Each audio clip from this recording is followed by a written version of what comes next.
Vamos lá então, pessoal, para a 23ª questão dos vídeos, a questão de número 48 da prova dos farmacêuticos do concurso da CETESB de 2009. O clorofórmio, um solvente ainda muito empregado na indústria e na pesquisa, foi o primeiro anestésico utilizado em procedimentos cirúrgicos. Ele não é mais empregado com esta finalidade, uma vez que é hepatotóxico. O clorofórmio é metabolizado no organismo, reações 1, 2, 3 e 4. E nós temos ali o GSH, né, aqui demonstrado, que é a glutationa.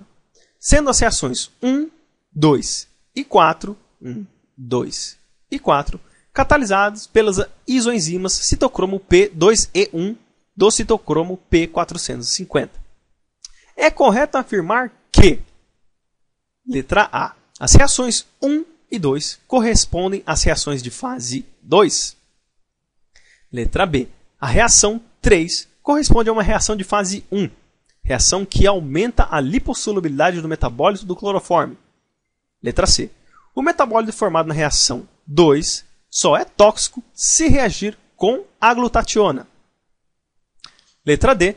A indução da isoenzima citocromo P2E1 poderia reduzir a formação do composto formado na reação 2.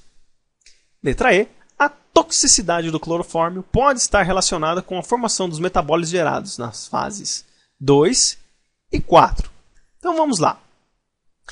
O que nós temos que entender aqui dessas reações em questão de reação de fase 1, fase 2, o que é um metabólito tóxico ou não, um metabólito mais hidrofílico, lipossolúvel, enfim.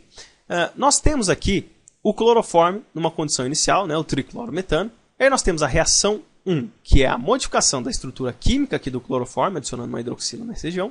A reação 2, que também é uma modificação da estrutura química, formando um outro composto.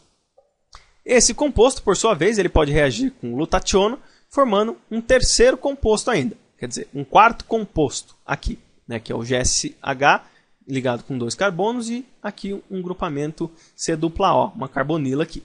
E nós temos uma reação 4, que nós formamos uma espécie radicalar aqui do clorofórmio, né, com um elétron desemparelhado. E uma reação 5, formando uma ligação covalente com macromoléculas, né?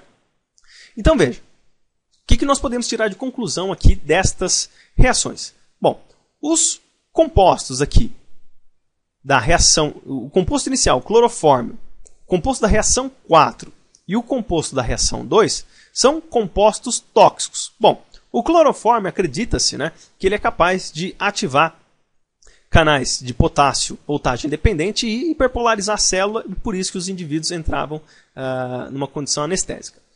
O clorofórmio ele apresenta uma condição tóxica numa condição na qual ele está na sua forma normal e na forma radicalar. E esta forma aqui, na qual é capaz de formar ligações covalentes com macromoléculas, isso pode inativar algumas enzimas e uma série de outras proteínas. Então, esse composto clorofórmio, o composto da reação 4 e o composto da reação 2 são tóxicos. Já o composto da reação 3 e da reação 1, aqui eles não são tóxicos. Aqui, o composto 3, né, ele é bem hidrossolúvel e ele é facilmente eliminado aí pelos nossos rins, por decorrência da conjugação.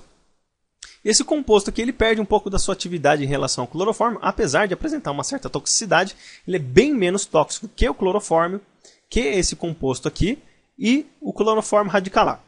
E se nós formos ver, a reação de 1 e 2, né, a transformação do clorofórmio para esse composto e este composto para esse composto, é uma reação enzimática que nós chamamos de fase 1, que é a modificação da estrutura molecular do composto que está sendo reagido aqui pelas enzimas hepáticas, né, principalmente do citocromo P450. Já esse composto da reação 2 para a reação 3, isso é uma reação de conjugação. Então a gente diz que isso aqui é uma reação de fase 2, porque adicionou um grupamento bem hidrofílico neste composto para que ele se tornasse aí um composto mais hidrofílico para ser eliminado. E com base nessas informações a gente consegue tirar algumas conclusões. Por exemplo, a letra A está errada, que fala que as reações 1 e 2 correspondem à fase 2, e não é, isso aqui é reação de fase 1, porque é modificação da estrutura molecular do composto. A reação 3 corresponde a uma reação de fase 1, está errada aqui, já pode desconsiderar, porque nós temos uma conjugação com glutationa. C. O metabólito formado na reação 2 só é tóxico se reagir com a glutationa. Negativo. Ele só é tóxico se ele reagir com outras macromoléculas principalmente proteínas, e desempenhar o seu efeito, às vezes de inibição ou ativação exacerbada ou perda de função da proteína. Então, a letra C está errada.